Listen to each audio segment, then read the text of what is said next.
Okay, good afternoon po sa lahat. Happy Lord's Day po. And good to see you again ngayon pong Vesper service. So para po sa sermon reading and the delivery na again patuloy niyo pong narinig as we continue to use sermon manuscripts from Reformed pastors and churches. So ngayon pong hapon, ito po ay galing sa panulat ni Dr. Reuben Bredenhoff. To know him for almost 20 years, siya po ay nanilbihan as minister sa mga churches sa Canada and Australia. And siya rin po ay isang professor of ministry and mission sa Canadian Reformed Theological Seminary sa Hamilton, Ontario.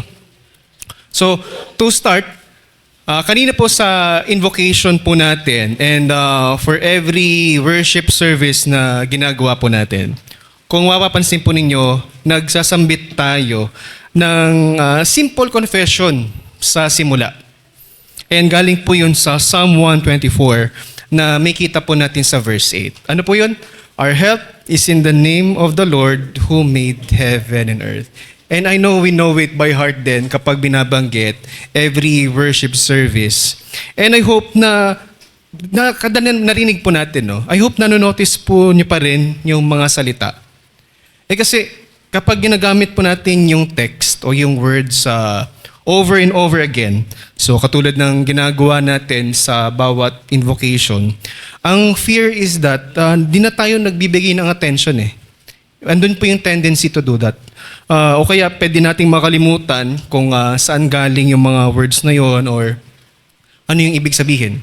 So pwedeng mangyari po yun. So nagkakaroon tayo ng over-familiarization dahil dun sa mga salita na paulit-ulit nating naririnig. Pero so quick background for us para patuloy po nating maintindihan yung ating pong usapin po ngayong hapon. So yung Psalm 124 is about praising God. And sa pag-deliver niya sa Israel mula sa kanilang mga kaaway. And ito po yung panahon kung kailan umatake yung mga kaaway sa Israel. And nandun yung init nung galit nila against Israel. And yung intentions nila ay pure evil against Israel. So ang threat nila is to swallow Israel alive. And sa sinasabi ni David na halos lipulin sila ng mga kaaway nila. Pero nasa panig nila ang Diyos. Ito po yung comfort dito na nagbigay ang Diyos ng escape para sa kanila and iniligtas sila mula sa kapahamakan. Kaya ito po yung mababasa natin sa Psalm 124. Ito po ay response, ika nga, sa amazing grace ng Diyos. Yung may kita natin sa Psalm 124 ay sagot sa dakilang pagmamahal ng Diyos. So, Israel makes this humble confession in Psalm 124. Our help is in the name of the Lord. Ang Diyos ang tumulong sa kanila, sa Diyos nagmula ang rescue nila, at sa Diyos sila patuloy na makakasumpong ng kaligtasan, ng kanilang refuge, ng kanilang strength. So, itong verses na makita po natin sa verse 8, so ito po yung ine-echo natin every Sunday. 52 times a year na sinasabi natin and napakaraming comfort. Nanawa ay patuloy po nating nakikita not only as we ask the Lord's presence for His help sa ating pong worship service, pero sa bawat salitang mababasa po natin dito that it speaks God as the one who made heaven and earth. Pero ano pong ibig sabihin po nun? Bakit nga ba napakalaki ng assurance na malaman natin na ang Diyos ang siyang lumikha ng lahat ng bagay? Paano tayo pinapalakas ng mga salitang makikita natin sa Psalm 124 verse 8? And ito po yung pag-aaralan po natin ngayon. Sa first article ng Apostles' Creed in the Light of the Scriptures, so yung title ng ating Heidelberg Catechism sermon natin, this Lord's Day 9 is Our help is in the name of the Lord.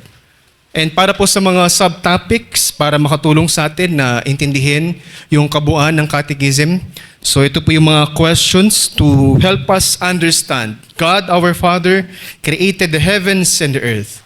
Pero may mga tanong. Number 1, how? Pangalawa, why? Bakit? And number 3, therefore. So ito po yung mga sasagutan po natin ngayon as we discuss this lesson in our doctrine of creation and providence, and as we continue to meditate upon Psalm 33, 1 Timothy 6, Psalm 124. Pero bago po natin na tuluyang umpisahan, so tayo po ay manalangin. Our Heavenly Father, we continue to confess that you are the sovereign creator of all things. And by your word, O Lord, the heavens and earth were made, and by your providence, Panginoon, all things are sustained according to your perfect wisdom. And kami lahat ngayon, Panginoon, as we now sit under the preaching of your word, we ask that you grant us attentive minds and hearts. May the Holy Spirit illuminate our understanding, that we may behold wondrous things from your word. Please remove us distractions in our mind.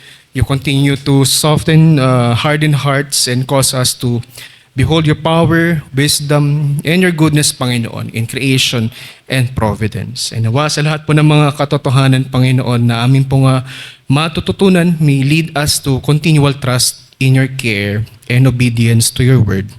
For the glory of Christ, we pray. Amen. Sige po, punta po tayo sa first point ng ating pong pag-uusapan po ngayon. So ngayon, kapag pinag-usapan po natin ang doctrine of creation, maraming tanong na involved, or at least may isip po natin. Tanong is how? Paano? Paano nilikha ng Diyos ang sanlibutan? Direkta bang nilikha ng Diyos ang different kind of plants and animals na makita natin ngayon? Gumamit ba ang Diyos ng process of evolution? Matatawag pa bang creator ang Diyos kung nag-guide siya sa development ng mga living thing mula sa pinaka-basic hanggang sa pinaka-complex, kung gano'n yung worldview? And gaano kabilis ginawa ng Diyos ang sanlibutan? Talaga bang natapos ang lahat sa loob ng 24 hours? Or gumamit ba ang Diyos ng thousands and thousands or even millions and millions of years? So yun po yung mga klase ng tanong kapag nagka-come up, kapag pinag-uusapan natin about creation. Lalo na po sa mga earlier century, hindi pa natatanong yung mga ganong klaseng question eh. Hindi pa niisip yung mga alternate ways and theories kung paano nga ba binuo ang universe. And hindi naman dahil lahat ng mga naniniwala sa lahat sa tunay at nag-iisang Diyos ng time na yun, lalo na nung unang panahon. Hindi naman yun yung case. May marami ding pagans during that time. But kung naniniwala ka sa Diyos, naniniwala ka rin na siya ang creator. And ang tendency is to accept that this is who God is. That He is the creator and Lord of all. And sa pagpunta po natin sa postmodern times, nagkakaroon na rin ng change sa pag-iisip ng mga tao. Rejected na yung idea na merong creator. So ang tendency is that na para bang merong old-fashioned idea mula sa mga previous generations. So outdated na yung even sa paniniwala natin na ang Diyos yung lumikha ng lahat ng mga bagay. Instead, ang nangyayari is that ang nagiging thought ngayon is hinahalo yung theory of evolution sa napakaraming subjects. Nagiging central yung evolutionary thinking sa, halimbawa, sa mga disciplines like human biology, history, psychology, even counseling, and napakarami pa. And ang dahilan po is that naging naghahanap ang mga tao ng grand explanation kung saan nga ba tayo galing. Gusto nating malaman bakit nga ba tayo nandito and saan ba tayo pupunta bilang mga tao. Ayun nga lang, na tinatanggap yung story of evolution na yun yung kwento na nagpapaliwanag ng place or lugar natin dito sa universe. Pero mga kapatid, merong different account. And ito ang true account. Our place in the universe and our purpose for this life is revealed through the biblical truth that God is the creator. Saan nga ba natin makita yung text na tumutukoy sa Diyos bilang creator? So pwede niyo pong isipin, Genesis 1, Genesis 2, di ba po? Marami ding creation psalms. Psalm 19, Psalm 33 na binasa natin kanina, Psalm 104, Psalm 148. So you can check that. So para kayo may assignment din as you read. And meron din mga huling chapters kay Job kung saan nagsalita ang Diyos tungkol sa kanya mga mighty works. Pero remarkable po na sa kabuuan ng scripture, may kita natin yung mga praises sa Diyos. Ito po ay dahil sa marvelous activity of creation. Even mula pa sa first book ng Bible hanggang sa dulo. So tingnan po natin even sa Revelation 4 verse 11. So dulong book po ng Bible coming from Revelation. Again, may kita po natin dito yung song of 24 elders in heaven. Verse 11 ng Revelation 4. Worthy are you, O Lord and God, to receive glory and honor and power, for you created all things, and by your will they existed and were created. Yes, isang beses lang nilikha ng Diyos ang lahat, and sinasabi ng scripture na tinapos likhain ng Diyos ang lahat in 6 days, and yet, nananatili pa rin yung pagiging creator ng Diyos na yun yung core nung glorious nature niya. Ginawa ng Diyos ang kanyang work of creation noong siya lamang ang nag-i-exist and walang material na available para gamitin ng Diyos. And kaya po sa Catechism, ina-emphasize that God, sabi po natin kanina, that out of nothing created heaven and earth. Question and answer 26. Di lang siya simply parang in terms of painting na blank yung canvas or parang yung claim, parang may clay na unformed. But there was no canvas. There was even no clay at all. Ito po yung tinatawag na creation ex nihilo or creation from nothing. Tanong, Elder, nagmamatter ba yung salitang yon? Importante ba yung phrase na matutunan natin? Creation out of nothing. Importante ba? Ang simple answer is yes. Kasi dito po pinapakita sa atin na tanging Diyos lang ang eternal. In the beginning, there was only Him. So sa lahat ng nakikita din natin ngayon, no? Sa lahat ng blue skies, the trees, yung taong nakikita nyo mismo, kada humaharap kayo sa salamin. So lahat yon, everything came into existence only because God created. Halimbawa sa Psalm 90, it sings to the Lord, verse 2, before the mountains were brought forth, or ever you had formed the earth and the world, from everlasting to everlasting, you are God. But kung makikita po natin, kung titingnan natin, God spoke and it came to existence. And yun po yung refrain, kumbaga, ng Genesis 1, day after day, and God said, let there be, ang pattern, and there was, again, and let there be, and there was. So sinasabi sa atin ng scripture na His word alone accomplished it. So, may tanong lang po ako, no? Sa way of illustration. Sino na po nakagamit sa inyo dito kay Siri or Alexa? Wow, may Alexa sa bahay. So, or wala naman na yata nagtaas. Or sabihin na natin any speech-related na or based na program. Like, kasi Android po ako. So, Google Assistant or Gemini na ngayon eh. Or yung may ginagamit sa Android. So, try niyo po gamitin. Siguro, perhaps naman siguro na nakagamit na po kayo one way or another. Or try niyo po bigyan ng command. Kahit papano, kapag may command tayong pinapagawa, so anong nangyari? Parang napaparamdam sa atin na para bang powerful yung words natin eh. Siri, play music on Spotify. May magpe-play. O kaya, Alexa, dim the lights in the living room. And gagawin yung command. Yes, amazing siya. Pero para mangyari yon, isipin niyo yung napakaraming command or programming na ginawa para mangyari yon. And it proves, no, with this simple illustration, na may techie illustration, it proves to us na yung mga words natin simply, kahit yung sarili nating words, it cannot command and create katulad ng ginawa mismo ng Diyos.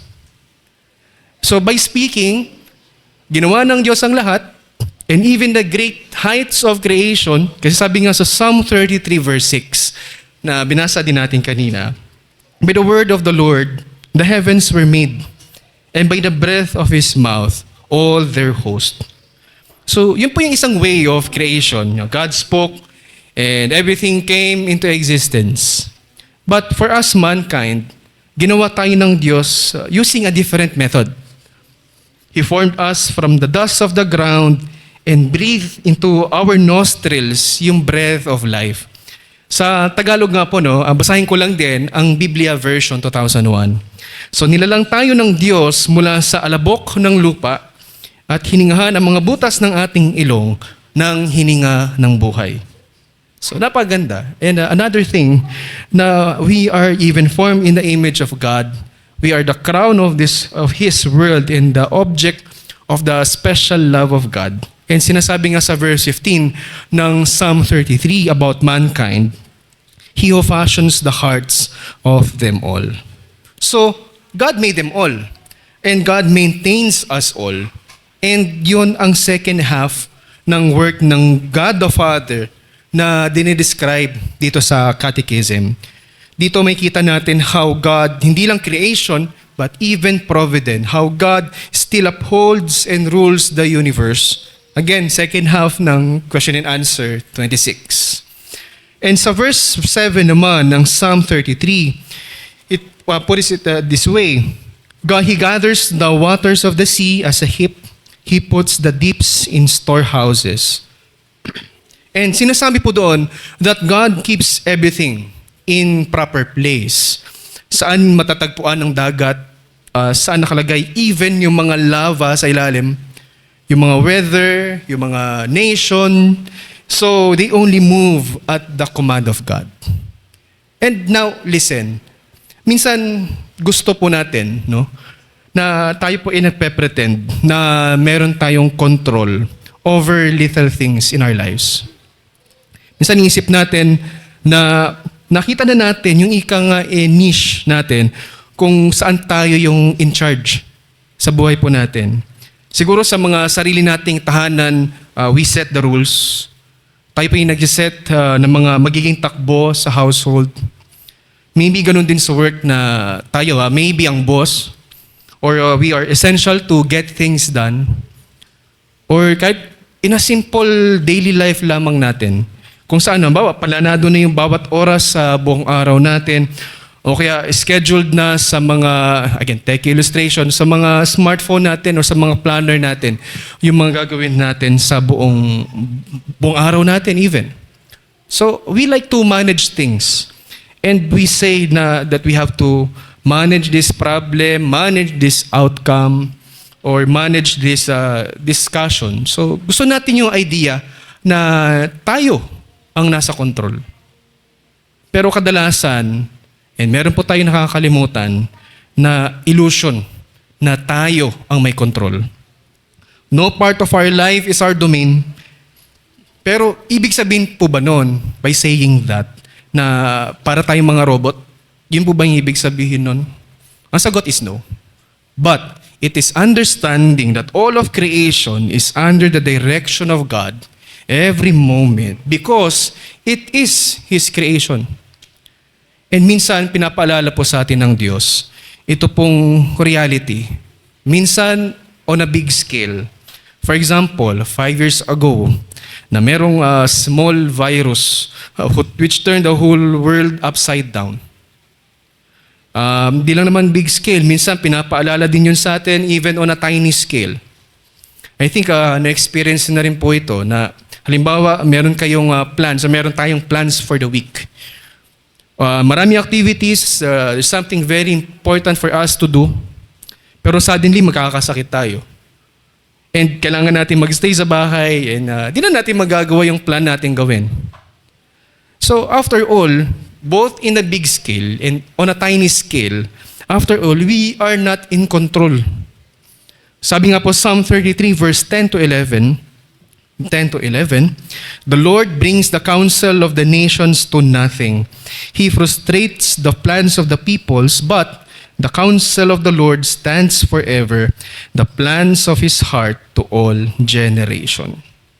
So ngayon po, move naman tayo sa discussions. Kasi para sa point number 2, meron pa rin tayong sasaguting tanong. And the second question is, why? Yes, napapaalala na po sa atin that God made all and God maintains all. Yes. Pero ngayon, ang tanong is, why did God create the universe? For sure, di natin alam exactly kung ano yung iniisip ng Diyos. And for sure, certainly, hindi kinakailangang maglikha ng Diyos. But the Father and the Son have each other. Meron na sila, they are perfectly one. They are united in everlasting love in themselves. Yet, in His goodness, they were pleased to make this world and to make us. And meron din sinasabi ang Diyos kung bakit niya nilikha ang lahat. So He reveals the grand purpose and ano yun? That all of it, everything He created must glorify His name. Kasi dito po sa Psalm 96 verse 1, Psalm 96 verse 1, O sing to the Lord a new song, sing to the Lord, O the earth. Siguro, simple question, narinig na ba natin ang earth literally singing to God? Or narinig na ba natin literally yung mga trees of the field clapping their hands, o kaya yung mga morning stars sing for joy? Of course, literally, hindi. But hindi man po yun literal. But nandun po yung pag-awit ng buong creation sa pag-testify nito sa kadakilaan ng Diyos. And again, God says from Psalm 150 verse 6, let everything that has breath praise the Lord. Praise the Lord. Kung gusto po nating makita yung perspective kung gaano kaliit yung mga buhay natin and yung mga problema na meron tayo, we must take a look sa gawain ng Diyos sa sanlibutan. Dito natin makita ang strength ng Diyos, His authority, His wisdom, His faithfulness. So, we must look to the creation. And we are going to see how magnificent God is. And merong sure testimony to the Creator of all things, resounding to us each day. And God could make all of this out of nothing. And God could sustain it day after day for endless years. Dahil sa perpektong kapangyarihan ng Diyos.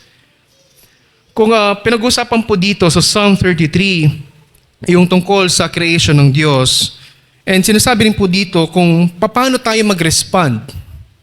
And paano? Verse 8, let all the earth fear the Lord. Let all the inhabitants of the world stand in awe of Him. Intention ng Diyos na gamitin ang creation na mag-steer ng awe sa puso ng mga tao. He wants every one of us to say na katulad sa Psalm chapter 8 verse 4, what is man that you are mindful of him? And with this visible manifestation of the Lord's perfect character, let all the earth fear the Lord. And God expects this especially for those who bear His image. Tayo. And God says, Isaiah 43 verse 7, that we are the ones who is called by my name, whom I created for my glory, whom I formed and made. So, nandito tayo sa mundo for a reason. Hindi tayo accidents by biology or worthless blobs of tissue. But God has given us the earth and He has put us on earth so that we can live for His praise. Alam niyo po, kailangan po natin ng reminder na to every now and then. In a subtle way man, but again and again, it is a correction na dapat nating marinig regularly. And we are confronted by the questions, why are you here? Bakit tayo nandito sa mundo being made and created by the Lord? And what is the purpose of your life? So listen again. God didn't create us to seek our own benefit. Pero, ganun yung nangyari sa atin. Yun na exactly na ginagawa natin.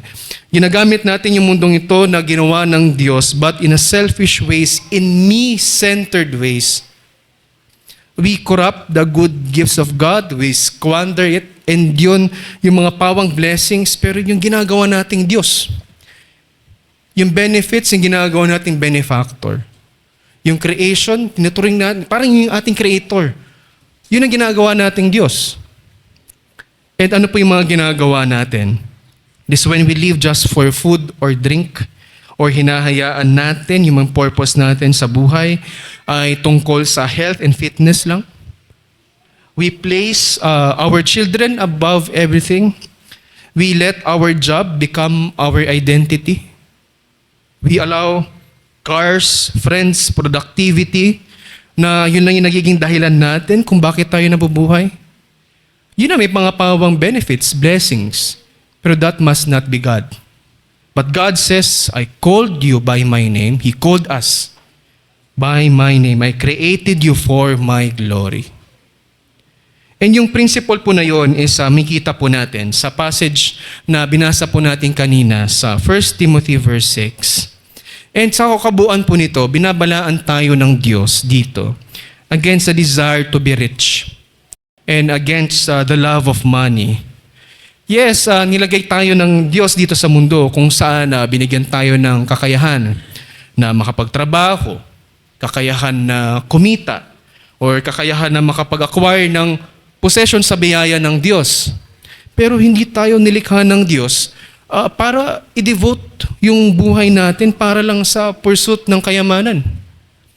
1 Timothy 6 verse 17, charge them not to be haughty, nor to set their hopes on the uncertainty of riches. So, hindi tayo nilagay ng Diyos dito sa mundo para mag-chase ng kayamanan.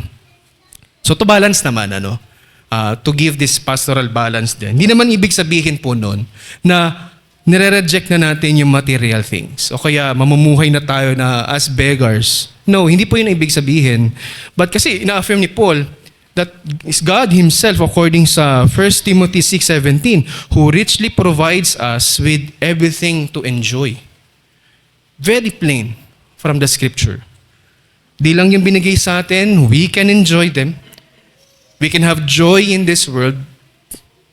So di natin kailangan kumbaga mag-guilty when there's something in God's creation na nagbibigay sa atin ng pleasure in a lawful way. Katulad ng mga kaninang example ko. But of course, as a word of caution, we should make sure na ginagamit natin ang lahat para sa greater purpose ng Diyos. But how do we know? Paano natin malalaman? By the Lord's help, tanungin natin yung mga sarili natin. Ito po yung ating mga reflection questions, kumbaga. Even though I have so much, am I still putting my trust in the living God? And with everything that I receive, am I humbly showing God my thanks? And am I using God's gifts to benefit others? Are we being generous to the needy? Are we caring for those who struggle? Kasi sinasabi nga sa scripture, sa verse 18, they are to do good, to be rich in good works, to be generous and ready to share. And if we are rich with the gifts of God, yes, ang tanong naman is, are we also rich in good works? Ang point po is, with all those reflection questions for you and me, ang point po is, it is because God made everything. All of it must be put to the work for God and His kingdom. Kaya dito naman po tayo sa segue sa point number 3. Punta tayo sa third point, and ang sasagutin natin is therefore. Meaning, ano pong ibig sabihin ng lahat ng to? Why does it matter? Ano naman ngayon? All in all, in general, ang paniniwala sa Diyos bilang siya na may likha ng lahat, nagbibigay po yun sa atin ng rich comfort na sa napakaraming paraan. Una po sa lahat, kapag tinanggap natin ang account ng Bible tungkol sa creation, kino-confess natin ng Diyos na siya po ay truly eternal. And there was nothing before Him, and there's nothing after Him. The eternality of God. Hindi nakasalalay sa sino man ang pag-exist ng Diyos dahil siya po yung lumikha ng lahat. And this means that our God will never fade away. Gaya nga ng sinasabi ng scripture tungkol kay Kristo God is the same yesterday, today, and forever. And meron din pong second important truth sa pag-confess natin sa Diyos bilang Creator. Ibig sabihin, we also confess His independence. Ibig sabihin, noong nilikha ng Diyos ang lahat, hindi niya kailangan ng sino man o ano man. He could do it to Himself from start to finish. At hanggang ngayon, ganun ang ating Diyos. God is not dependent on circumstance or our cooperation, and He is free to do what He wants, when He wants, and in the way He wants to do it. Pag-usapan natin po yung kanina sa mercy and justice ng Diyos kaninang morning. Ibig sabihin, hindi tyrant ang Diyos. It is because God the Creator, He's also good and gracious. So another one, God the Creator is sovereign. Ibig sabihin po ng truth na to, He is able to transform any situation here on earth. He can give healing, He can provide for our physical needs, He can protect us from harm, He can work miracles, and lahat po yun. Kaya ng Diyos because this universe is His to command. And flowing po doon sa confession na yon that God the Creator is Almighty. Meaning He has all the power. Yes, ginawa ng Diyos ang sanlibutan out of nothing in the short span of 6 days. And He is surely able to give us strength for every day of our lives. Binibigyan tayo ng Diyos ng lakas to resist temptation. Binibigyan tayo ng Diyos ng lakas to persevere even during difficult time in our lives. He can give strength to serve in your family. He can give whatever strength we need, body and soul. All of it because He is Almighty. And sa pamagitan po ng confession na yun about God the Creator, well, may kita din natin yung comfort in the power of His Word. It is because in the beginning, God spoke and everything came to pass. Nilikha ng Diyos sa mga ocean, mga bundok, mga planeta. And lahat sila nakikinig sa mga pangyarihang salita ng Diyos. Kasi Psalm 33 verse 6, by the word of the Lord, the heavens were made, and by the breath of His mouth, all their host. As God is Almighty, so His word is also Almighty. Ito rin po yung katotohanan na hindi nababawasan yung kapangyarihan ng salita ng Diyos. For example, sa Genesis 1, God spoke into the darkness of nothingness, and there was light. And even today, God speaks into the darkness of our sinful lives. And again dito, merong miracle. In the work of the Holy Spirit in regeneration, andun po yung miracle. It is because God brings light, and there comes the light of faith. The light of knowing God. So nandun pa rin po yung creating power ng salita ng Diyos every time. Kaya po kapag binabasa po natin yung scriptures, kada nakikinig tayo, kada nababasa natin on our private devotionals, public means of grace, sa pamamagitan ng gawain ng banal na spirito, dapat po nating maunawaan na may kapangyarihang magligtas sa atin yung mga salita ng Diyos. We should actually expect this. Imbes na basahin yung salita ng Diyos in a careless and thoughtless manner, we must be careful. Tandaan po natin na may kapangyarihang baguhin tayo ng mga salita ng Diyos. These words have the power to work faith in our hearts. Hindi po dahil sa tao na preach every Sunday sa amin na nandito. O mas lalong hindi dahil sa sariling wisdom natin. But the Word has power because it is from God. Psalm 33 verse 9, for He spoke and it came to be, He commanded and it stood firm. Kung aalalahanin po natin yung purpose ng creation ng Diyos, so makakita pa po tayo ng isa pang sure comfort. Meron pa pong isa. Di ba po sinabi po natin kanina that God created this world for His glory? Tama po ba?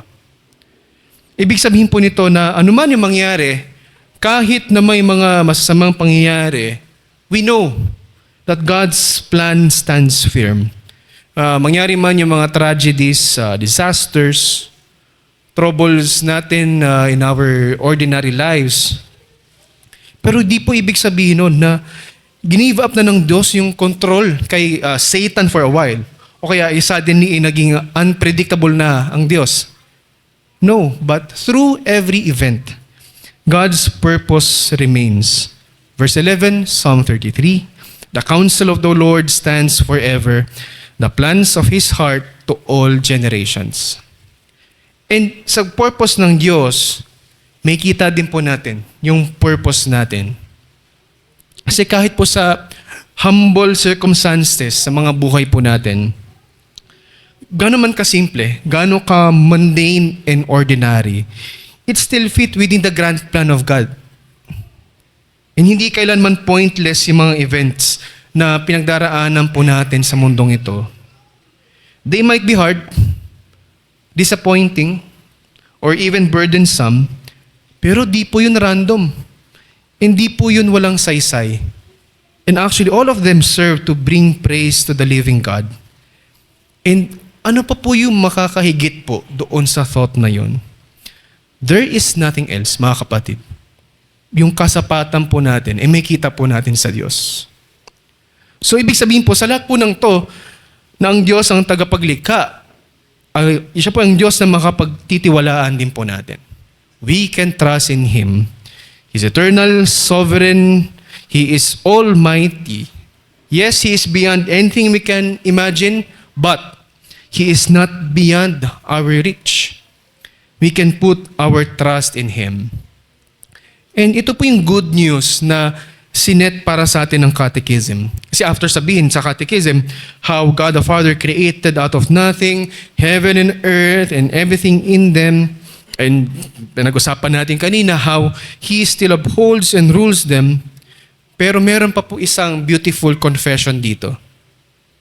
Hindi distant and detached ang Creator natin.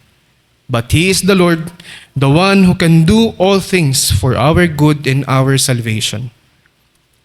And profound po yung confession dito about God being Creator. Kasi ito rin po yung climax ng Psalm 33. After rejoicing in the great works of God and sa Kanyang mga mighty words, ngayon may kita naman natin yung prayer of faith.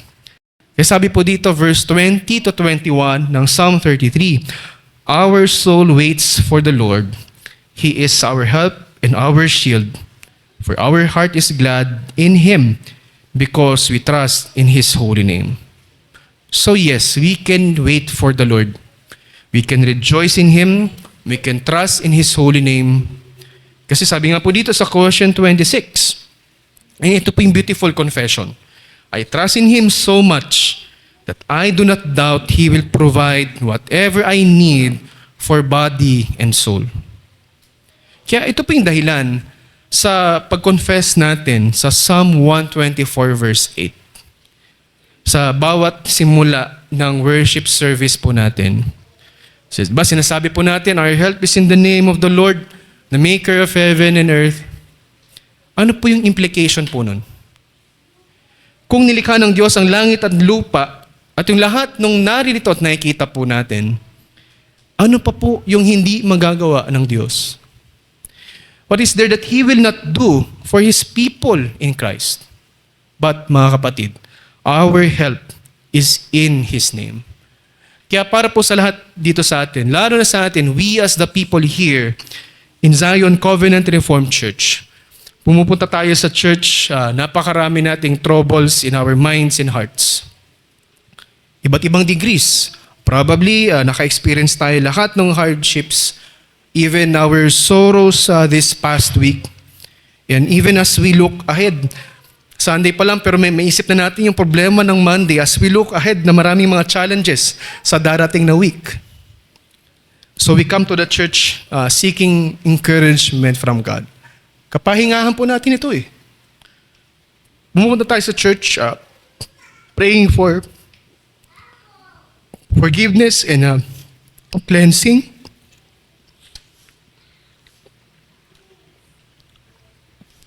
Nandito tayo para makakuha ng tulong.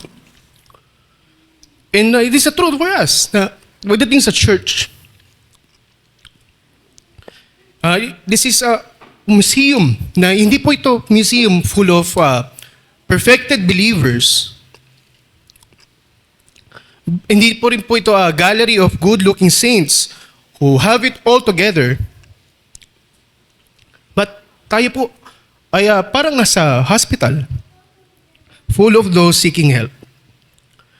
And yung comfort po natin mga kapatid is nagsisimula tayo by confessing that our great helper is the one who made heaven and earth. And para po sa ating lahat, ganun po dapat magsimula yung bawat araw ng bawat linggo and bawat taon ng buhay natin. Not just on Sundays, but at the beginning of every day. So at the beginning, to look to God and to behold the Lord in a spirit of worship. And lahat po ng ito, this all made possible because the Father has called His people by His grace to be united to Christ by the work of the Spirit. And bukas, magsisimula ulit yung linggo po natin.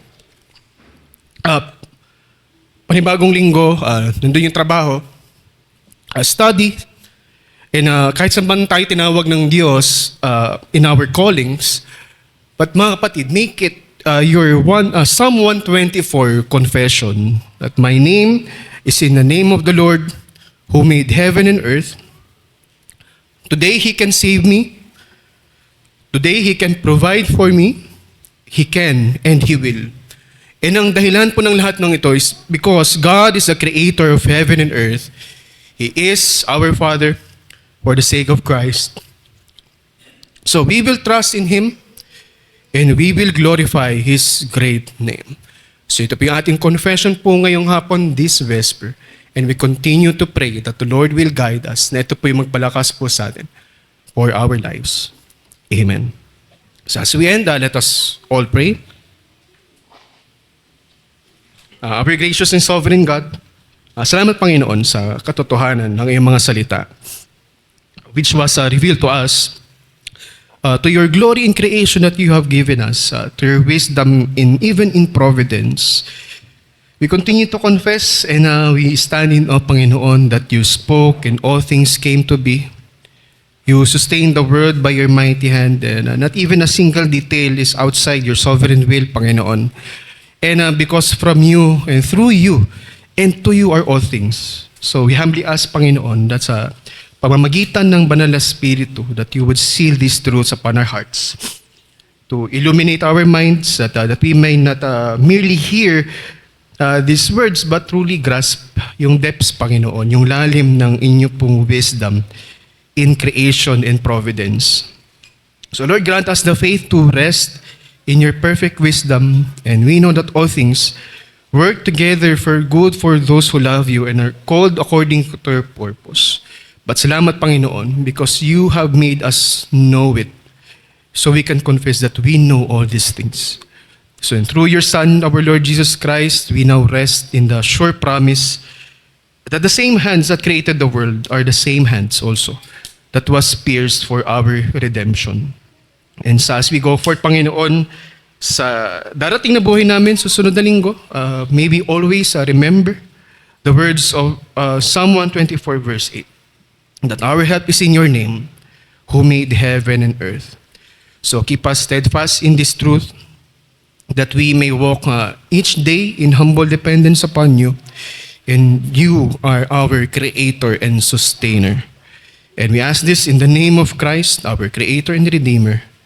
Amen.